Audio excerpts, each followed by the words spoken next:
Salut mes bien-aimés dans le Seigneur, c'est votre bien-aimé Paul Ariel Malimtoto. Aujourd'hui, j'ai un message tellement important pour toi. Ce message tourne autour d'une question que beaucoup de gens ont toujours posée. Et cette question est celle-ci: pourquoi beaucoup de chrétiens souffrent? Pourquoi les chrétiens, leurs histoires ne marchent pas?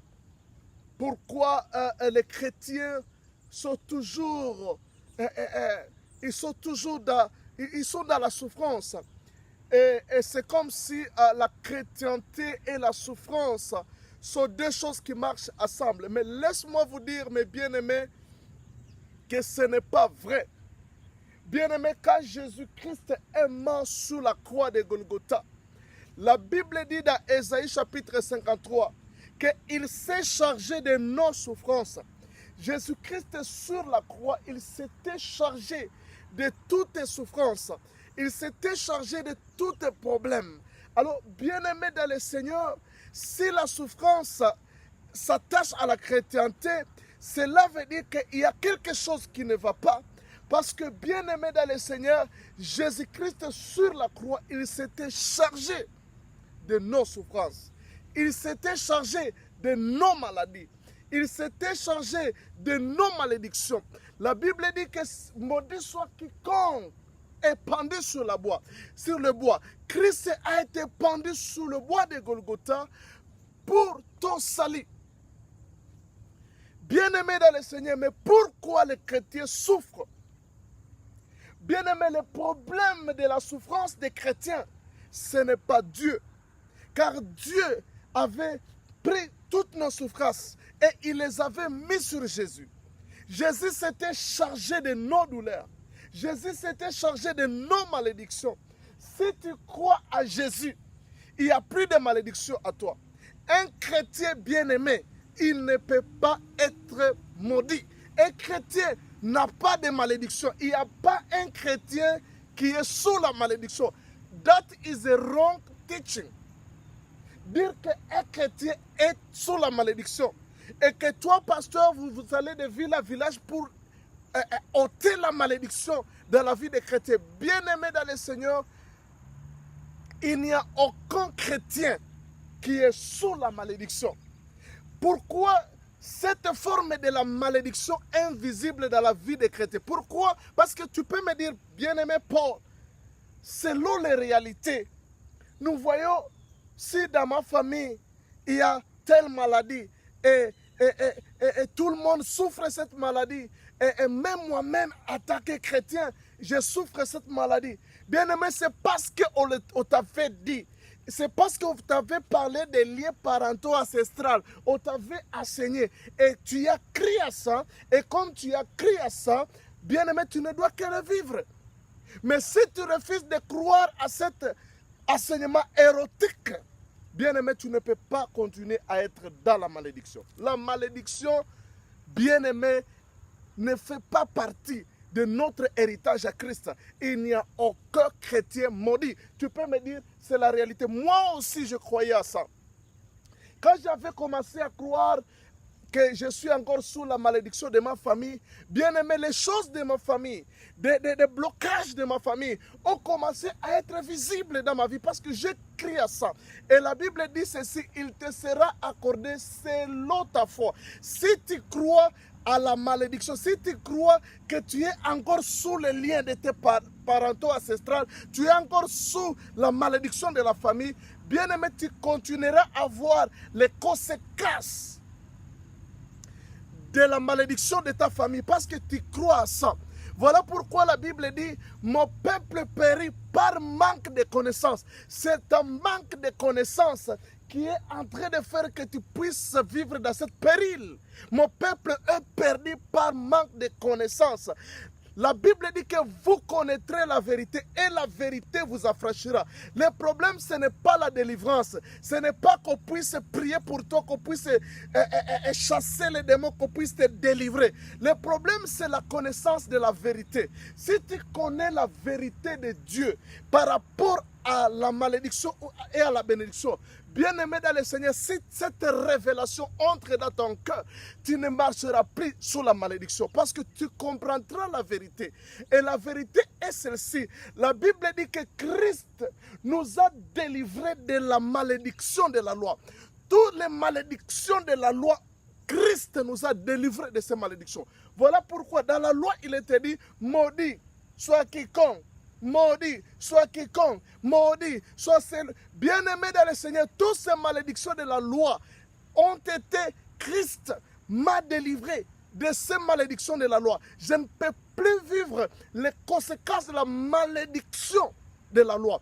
Mais Christ est venu établir la bénédiction de la loi. Parce que dans la loi, il y avait la bénédiction, mais Christ est venu établir pour ses enfants. Il est venu établir les bénédictions. La Bible dit que tu seras la tête et non la queue. Christ est venu établir, rentrer, palpable, réel, ce verset. Et il nous a délivrés de la malédiction de la loi. La Bible dit, maudit soit quiconque fera cesser toutes ces malédictions prononcées dans Deutéronome chapitre 28, à partir du verset 15 jusqu'à je ne sais pas 60 pieds.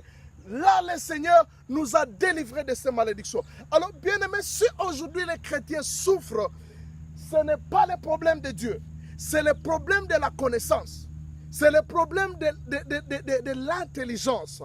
C'est le problème du renouvellement. Parce que, bien aimé, le grand problème que tu as besoin en tant que chrétien, quand Christ t'a délivré, t'a sauvé, il t'a aussi délivré. Parce que la Bible dit ceci dans Éphésiens. Ah, mes bien-aimés dans le Seigneur, ce sont des choses tellement importantes que l'Église a besoin de connaître. Parce que si tu ne comprends pas ces choses, bien-aimés, je ne sais pas où est-ce que tu iras dans ta vie chrétienne. Si tu lis dans, je ne sais pas si c'est Colossiens, laisse-moi un peu vérifier dans la Bible.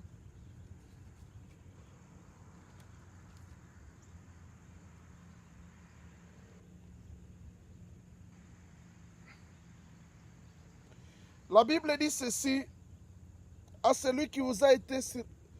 la Bible dit, vous qui étiez morts par vos offenses, vous avez... Je cherche quelque chose. La Bible dit, il y a un verset de la Bible que peut-être je pourrai partager avec vous. La Bible dit que Christ nous a rachetés. Il nous a délivrés. Bien-aimés dans le Seigneur, nous étions morts par nos offenses. Mais Christ nous a délivrés. Nous avons été délivrés. La délivrance, ça fait partie de ce qui a été accompli sur la croix. Alors, le problème, c'est quoi, bien-aimé? Pourquoi les gens souffrent? C'est parce qu'ils ont cru.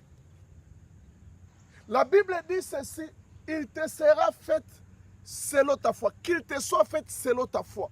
Si tu as la foi dans des enseignements de malédiction, la malédiction continuera à être visible dans ta vie.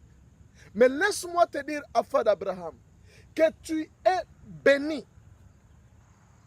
Tu es béni. Depuis que Christ est mort sur la croix, la bénédiction, c'est ton partage. La Bible dit dans Éphésiens chapitre 1, verset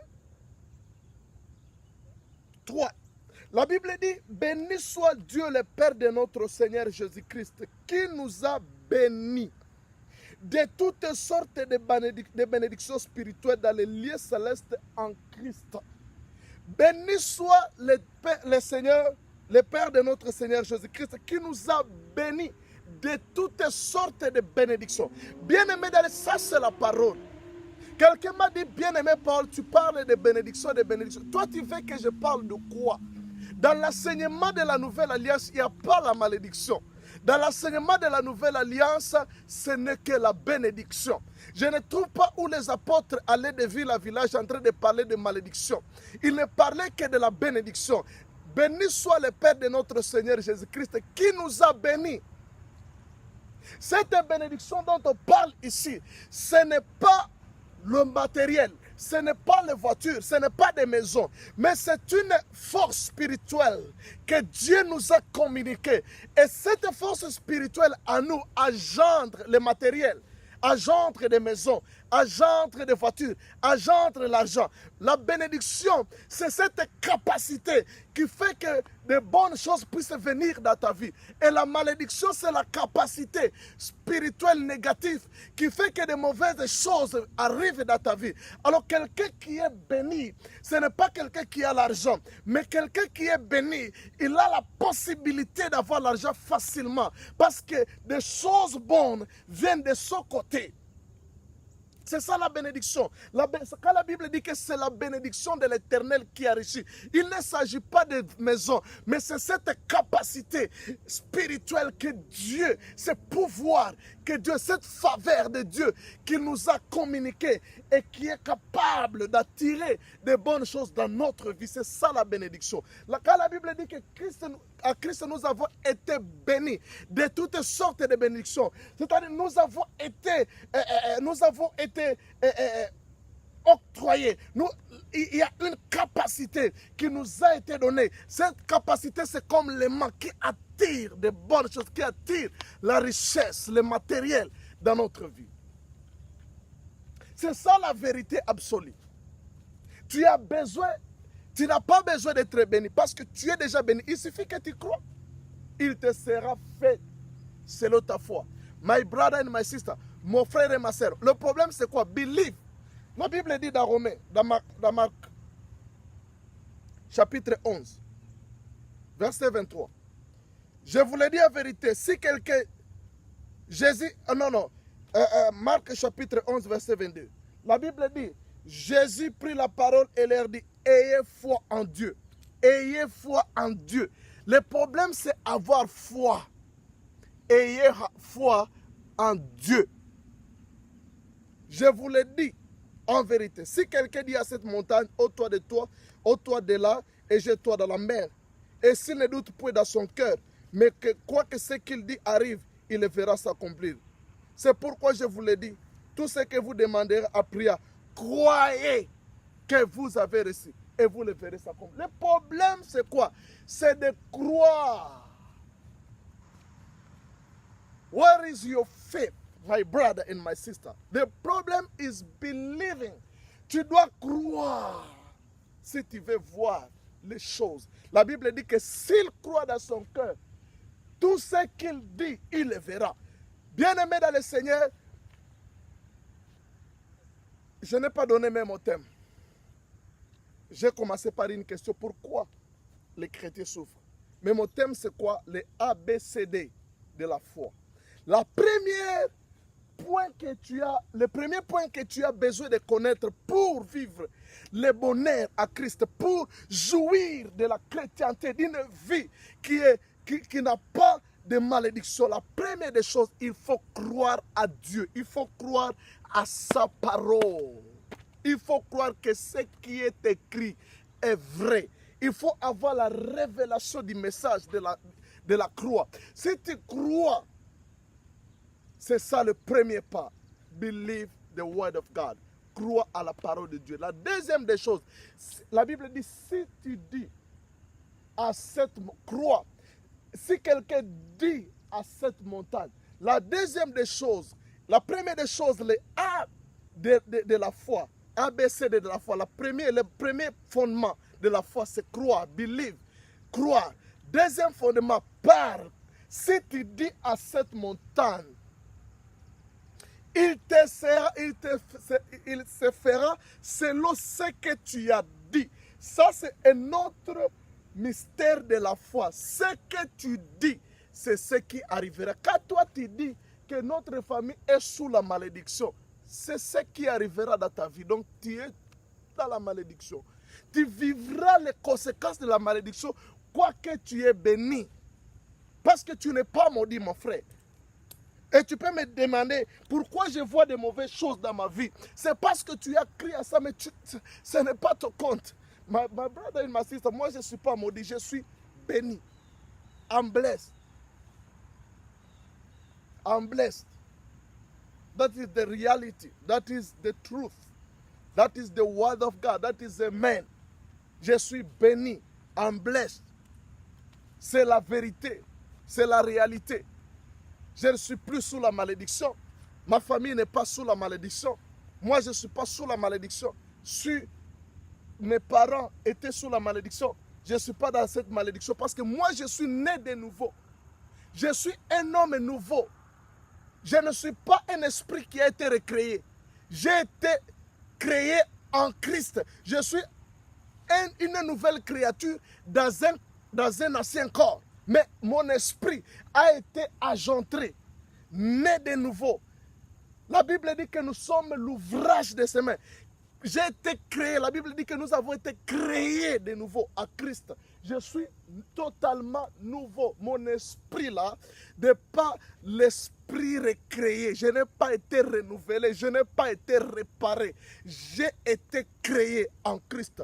La même semence que Gabriel avait annoncé à Marie que tu engendrais un fils et le fils est venu dans le ventre de Jésus, de Marie, et c'était Jésus. La même semence qui a fait que Jésus soit né, c'est la même semence qui m'a fait engendrer. Il y a un frère qui s'appelle Mudogo au Congo, il m'a prêché la parole, j'ai reçu cette parole, et cette parole m'a communiqué la vie.